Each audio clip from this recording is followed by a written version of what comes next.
A continuación, el tema es retos estructurales en los proyectos de drenaje urbano, a cargo del ingeniero Aers Juan de Dios, perdón, o Juan de la Rosa Toro Rojas. Aers es jefe de Departamento de Estructuras de TIPSA Perú, ingeniero por la Universidad Nacional San Cristóbal de Huamanga, y tiene estudios de maestría en la Universidad Nacional de Ingeniería con el grado académico de maestro en Ciencias, con mención en Ingeniería Estructural en el año 2007, y tiene una experiencia profesional de 26 años. Aers.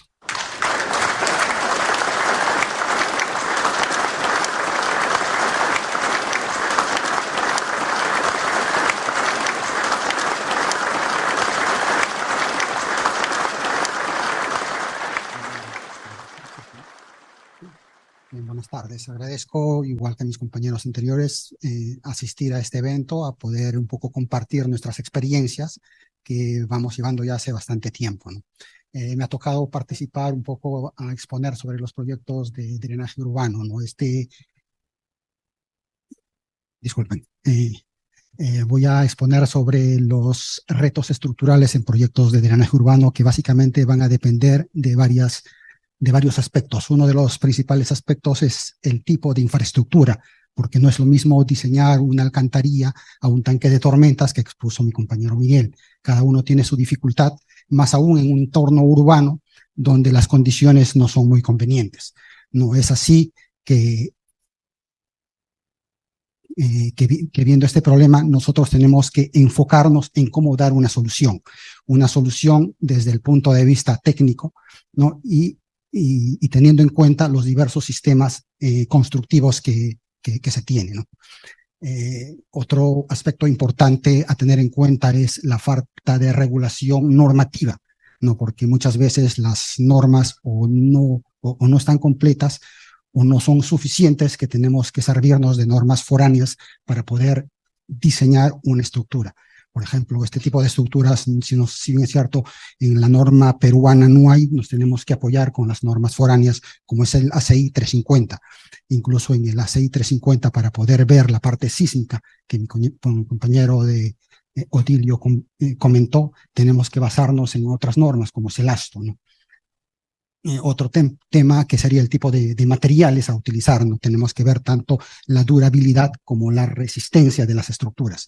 La durabilidad, tenemos que seleccionar un tipo de material adecuado para que sea o para que tenga un tiempo de vida pues previsto en los cálculos, no en las bases de diseño, ¿no?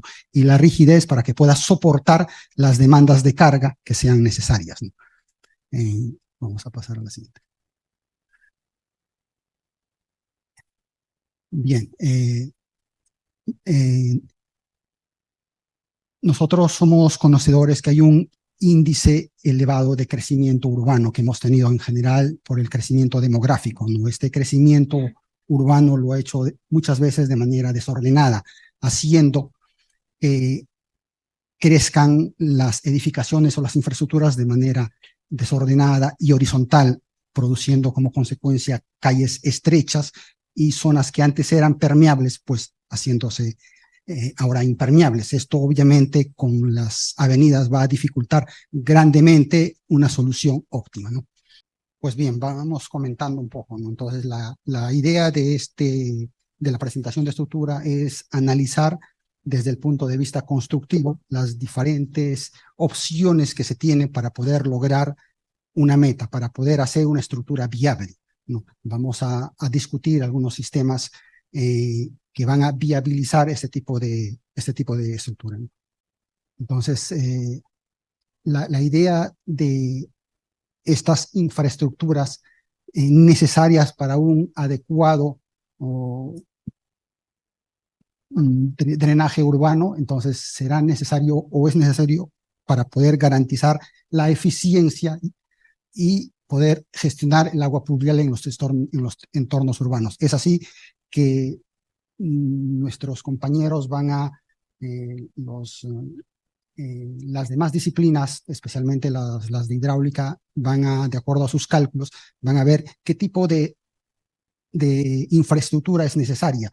Entonces esa nos la van a dar a nosotros para que nosotros podamos dar una solución, pongamos el tipo de material y pongamos una solución. Por ejemplo, un sistema de alcantarillado pluvial que aparentemente no tiene ninguna no tiene nada de complicado, pero sí, porque en unas ciudades pues va a haber muchos sistemas de EPS, ¿no? Sistemas de servicios públicos que van a cruzar. Entonces tenemos que ver qué solución vamos a plantear para poder hacerla viable su ejecución, ¿no? Otro podrían ser lo que son los sumideros o las bocas de tormenta, ¿no? Que unas son para poder recoger menores caudales de agua y otros mayores caudales de agua. Entonces, estas también deben recibir ciertas cargas, usualmente las cargas vehiculares. Entonces, debemos ver el tipo de material que vamos a usar, el tipo de, de carga que se va a utilizar para hacer esta estructura viable, ¿no?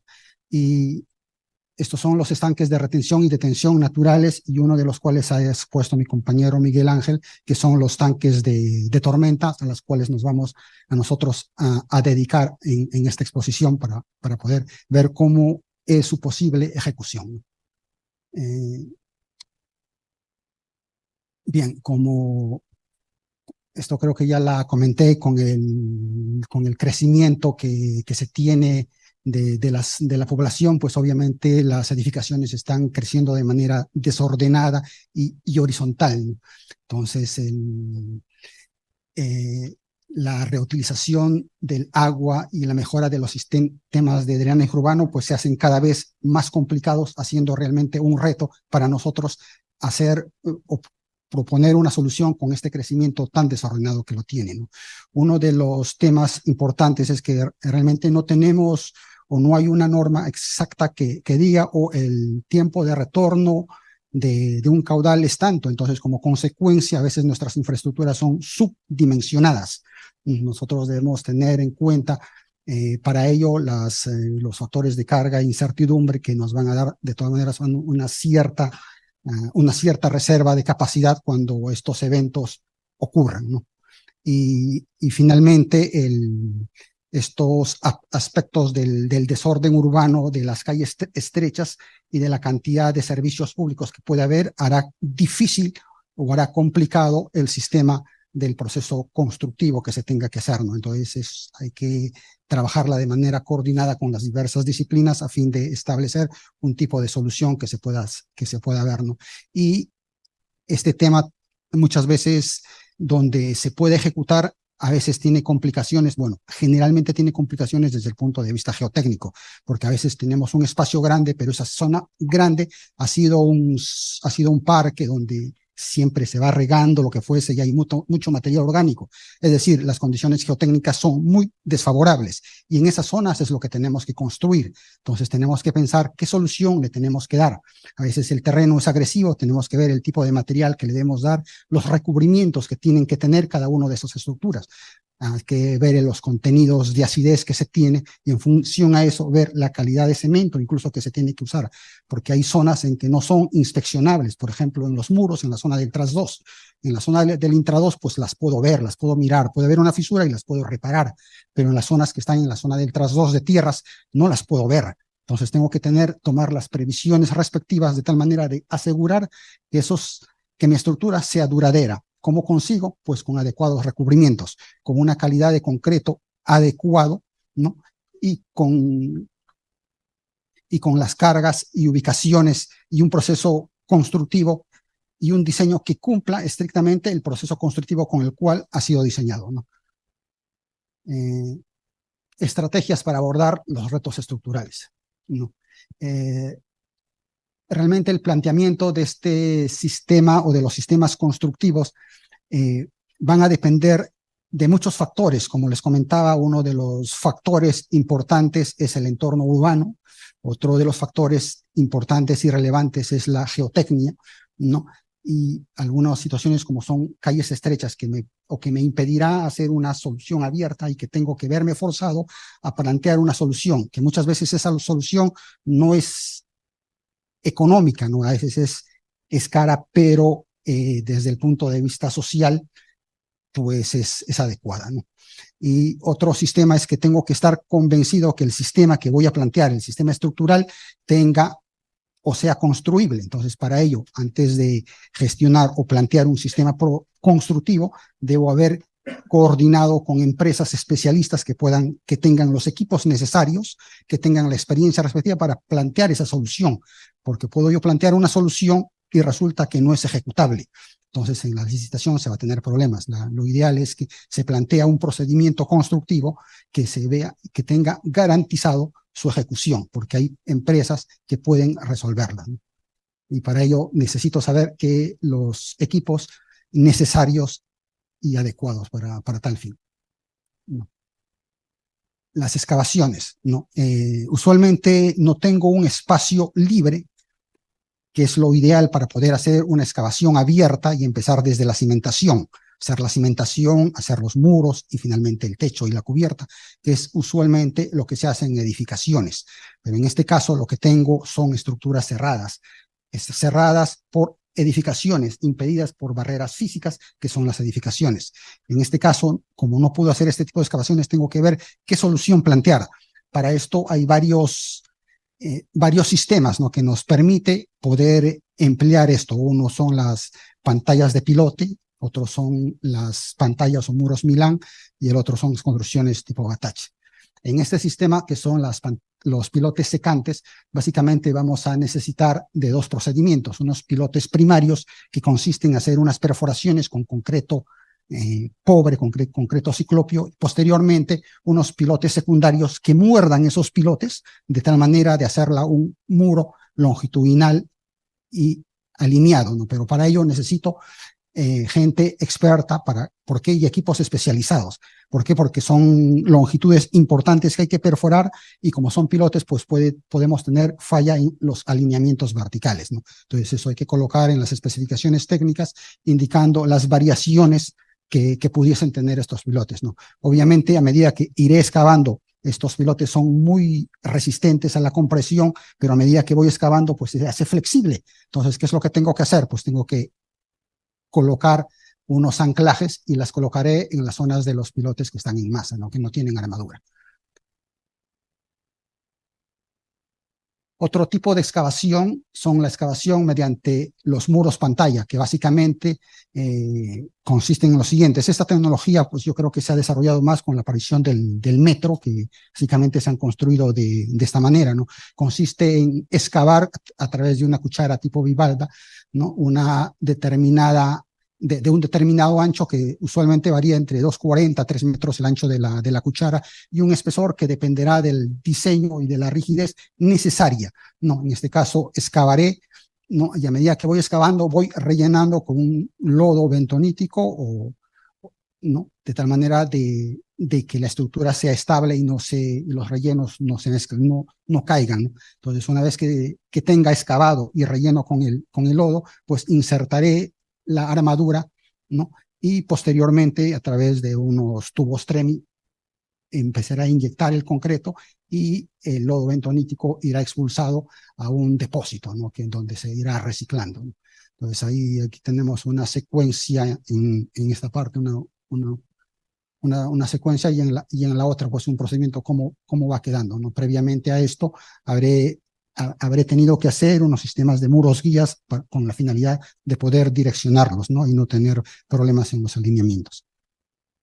Otro sistema de excavación son los famosos muros anclados mediante bataches, ¿no? Este tipo de excavación, un poco común en edificaciones, consistente en las excavaciones intercaladas, ¿no?, dejando zonas sin excavar que de alguna manera servirán como elementos de contención, ¿no?, que retendrán los empujes de los terrenos. Y en las zonas que ya he excavado colocaré el concreto con un encofrado en la zona del intra 2, y en la zona del extra 2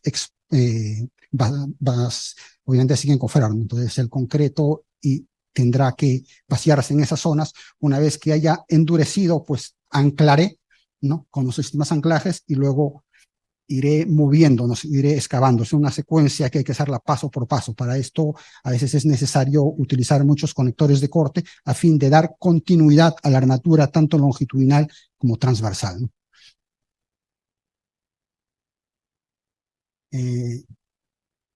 Vamos a hablar un poco de los procesos constructivos, que es necesario fundamentalmente para poder realizarlo.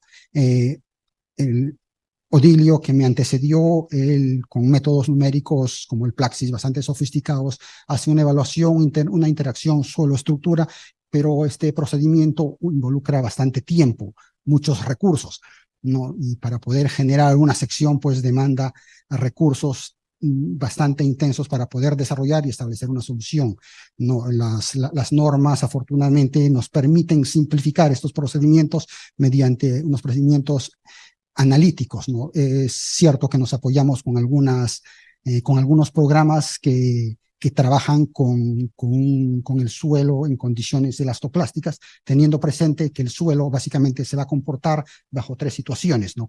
Y dependiendo de sus deformaciones, va a tener un empuje activo cuando las deformaciones son en el sentido de las cargas, va a tener un empuje de reposo cuando esas deformaciones sean muy pequeñas, y va a tener un empuje pasivo cuando tenga un desplazamiento en dirección contraria a las fuerzas aplicadas. Entonces, esto es más o menos la curva de comportamiento del suelo que va a tener, y para ello nosotros vamos a necesitar básicamente de 4 parámetros, ¿no? Que es el peso específico del suelo, el ángulo de fricción interna del terreno, la cohesión y el módulo de reacción horizontal del terreno, el módulo de balasto. Entonces, con estos parámetros nosotros podremos calcular cada uno de los esfuerzos que hay en una pantalla. A continuación vamos a hacer vamos a explicar los procesos constructivos de 2 procedimientos de ejecución de pantallas. Uno, un procedimiento construido de abajo hacia arriba, es decir, cuando tenemos estructuras o edificaciones a los costados, nosotros vamos a construir los pilotes o pantallas, y luego vamos a retirar el relleno, ¿no? Con ayuda de maquinarias, ¿no? Como ves, a medida que vamos retirando, pues los pilotes se van haciendo, o las pantallas se van haciendo más flexibles, que necesita tener elementos rigidizadores, que a través de vigas estampidoras, a través de puntales o a través de anclajes, podemos conseguir que estos no se desplacen. Esto es importantísimo tener, porque acá lo que vamos a cuidar básicamente son 2 aspectos. Uno es la estabilidad, es decir, que estas pantallas se mantengan estables, y esto se consigue básicamente controlando los empujes de pasivos movilizados, y otro es considerar los desplazamientos. Los desplazamientos en cabeza, que son información suministrada por geotecnia, y estos desplazamientos van a ser estudiados por efectos de subsidencias. Es decir, nos limitan los desplazamientos en cabeza o los desplazamientos laterales a fin de evitar daños en las edificaciones contiguas. Entonces, un desplazamiento horizontal puede generar desplazamiento vertical en las edificaciones, y estos desplazamientos verticales pues van a generar fisuras, grietas. Entonces, a fin de evitar eso, a fin de evitar que una solución estructural pues perjudique las viviendas de los pobladores, es que nosotros tenemos que controlar ciertos desplazamientos, ¿no? Entonces, nosotros vamos a ejecutarlo esto por fases, ¿no? Y vamos a medir y vamos a controlar en cada fase cada uno de estos desplazamientos, y el empuje movilizado, que es la estabilidad de la estructura, ¿no? Con el empuje pasivo movilizado vamos a controlar o vamos a determinar qué cantidad de longitud de empotramiento es necesaria. Entonces, en la primera fase lo que hacemos es hacer una preexcavación hasta la cabeza de las pantallas. Es ahí que nosotros vamos a excavar o a construir unos muretes guías que usualmente tienen un ancho de unos 40 centímetros por 1 metro, y una separación entre ellos igual al espesor o al ancho de la pantalla, más unos 6 centímetros que es para que la cuchara pueda entrar con facilidad, ¿no? Entonces, en la segunda fase, pues una vez que ya está excavado o construido los muros guías, hacemos una excavación y construimos el pilote, ¿no? Una vez que ya está construido todo el pilote y esté ya afraguado, procedemos a hacer la excavación. Pero previo a ello, ¿qué es lo que tenemos que hacer? Colocar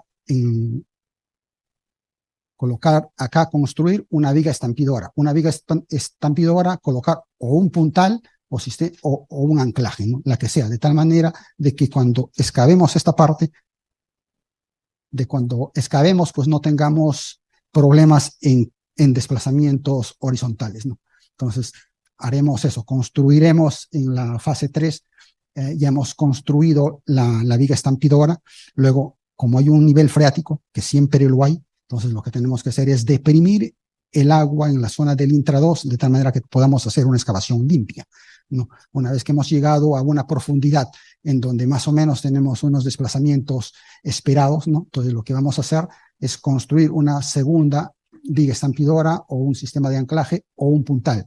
En estos momentos son los que vamos a leer cuánto se nos ha deformado y cuánto son las presiones movilizadas, ¿no? Bueno, aquí vemos los desplazamientos y en estas cosas vemos los empujes pasivos o los movilizados, ¿no? Estamos bastante abajo, ¿no? Y una vez construido nuevamente esto, vamos a nuestra tercera construcción de una viga estampidora, ¿no? Obviamente hemos deprimido el agua nuevamente, volvemos a leer para esta fase cuántos son los desplazamientos, vemos que aquí los desplazamientos crecen, pero también crece los empujes pasivos movilizados de 0,40, ¿no? Entonces esto, la norma nos da hasta un tope de 0,75 y aquí es un valor que usualmente geotecnia nos da, ¿no? Esto debe desplazarse como mucho, pues tantos milímetros y eso es lo que debemos controlar. Luego, nosotros excavamos finalmente hasta la posición final donde va a tener, es en esta posición donde revisamos cuántos son estos desplazamientos que están bastante cercanos, hasta seguramente lo que nos dijo, y tenemos estos que estamos justo en el límite. Cuando estos no cumplen, son dos cosas lo que tenemos que hacer. Uno, o colocar más sistemas de anclaje o más vigas estampidoras, u otro es incrementar el espesor de las pantallas, ¿no? Y otra cosa es darle mayor longitud de empotramiento, ¿no? Entonces, con eso rigidizamos un poco, disminuimos las deflexiones y también disminuimos el empuje pasivo inmovilizado, ¿no? Con esto construido, nosotros procedemos finalmente a construir la losa de fondo, a construir el techo y a rellenarlo con el relleno que fuese necesario, ¿no? Nosotros usualmente este tipo de estructuras, como la idea es no impactar en el entorno urbano, pues estas son como zonas recreacionales, por eso tiene una cierta altura de relleno, de tal manera que sea vegetable, pueda haber algún tipo de servicio para algún uso, ¿no? Y bueno, es de esta manera que se hace, ¿no? Y finalmente, una vez construida la estructura, es que nosotros aplicamos la parte sísmica, ¿no? Entonces, la parte sísmica, si bien es cierto, como dijo Odilo, lo analiza con un análisis sísmico, con análisis complicados como el Plaxis, lo que fuese, pero estos toman un tiempo, ¿no? Entonces, nosotros, apoyándonos en eso, pues aplicamos la teoría de campo libre, que básicamente se basa en recoger las velocidades de desplazamiento que van a estar en función de aceleraciones para periodos largos, que van a ser obtenidos del estudio de riesgo sísmico que se haga para ese tema, ¿no? Para ese lugar específico. Y como tenemos una longitud importante, nosotros haremos los análisis para cada sección y podemos determinar muchas secciones, ¿no? O sea, con este procedimiento nos permite hacer un análisis seccional relativamente simple, ¿no? Y relativamente con menor demanda de recursos y con los datos y podremos calibrar con la información suministrada con los análisis finos, ¿no? Es así, por ejemplo, que en el Metro de Lima, que se hizo? Nosotros hicimos los análisis simplificados, ¿no? Y las calibramos con modelos de aceleración con elementos finitos realizados con Plaxis. Bien, vamos a ver el otro sistema de proceso constructivo, que es construir la superficie, pero en este caso de arriba hacia abajo, ¿no? Ejecución de arriba hacia abajo. En este caso, lo que se hace, este tipo de solución, es construir las pantallas, ¿no? Construir la losa, no, obviamente dejando cierta abertura para poder excavar por debajo posteriormente, ¿no?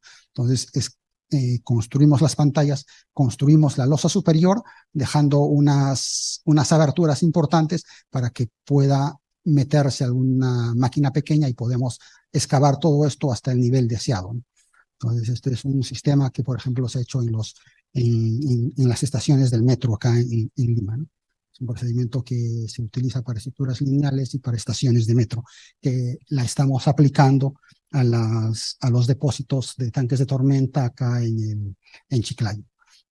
Entonces, siguiendo este procedimiento en la fase 2, pues la fase 1 ¿cómo está? Pues en la fase 1 es la misma que la anterior, simplemente excavar hasta la zona de la cabeza de los pilotes. En la fase 2 vamos a construir la pantalla, y obviamente en esta fase no va a haber ni desplazamientos ni momentos, solamente presiones en el suelo, ¿no? Entre las presiones se ven compensadas, ¿no? Más adelante, en la fase 3, lo que habremos hecho es construir la losa de la cubierta y deprimir el nivel del agua y excavar hasta el nivel de fondo de cimentación, ¿no? Acá ya me he pasado algunos pasos, porque dependiendo de la altura, esto va a tener que hacerse con anclajes intermedios o vigas estampidoras intermedias, de tal manera de que estos desplazamientos, pues irlos controlando, ¿no? Me he pasado varios pasos, pero bueno, como explicación creo que puede quedar, ¿no? Una vez que hayamos llegado a este punto, pues haremos la excavación, ¿no? Haremos la construcción de la losa, ¿no? Y restituiremos la losa, los huecos dejados en superficie, ¿no? Los huecos dejados en la superficie, en la losa, y rellenaremos el relleno, ¿no? Finalmente, pues, una vez terminado esto, terminaremos con las obras auxiliares en el interior de la estructura, ¿no? Pero ya el pase arriba, pues ya podrá ser libre, y la gente podrá hacer su vida en teoría normal, ¿no? Claro que de todas maneras habrá algunas zonas de cierre, porque las máquinas siempre van a estar entrando y saliendo, porque lo de abajo todavía no acabará, ¿no? Finalmente, como conclusión, nosotros consideramos que uno de los temas aquí principales es los sistemas, los retos de los procedimientos constructivos, que debido al creciente incremento de la población y al crecimiento desordenado que tiene, ¿no? Y a la cantidad de servicios de las EPS que tiene, se hace muy complicado plantear una solución, digamos, más económica o más rápida, ¿no? Lamentablemente, con este tipo de solución sí que se soluciona, pero resulta a veces un poco más elevado los costos y con mayor tiempo de ejecución. Además de requerirse un sistema de mano de obra con mayor calificación. Pues nada, eso es todo. No sé si...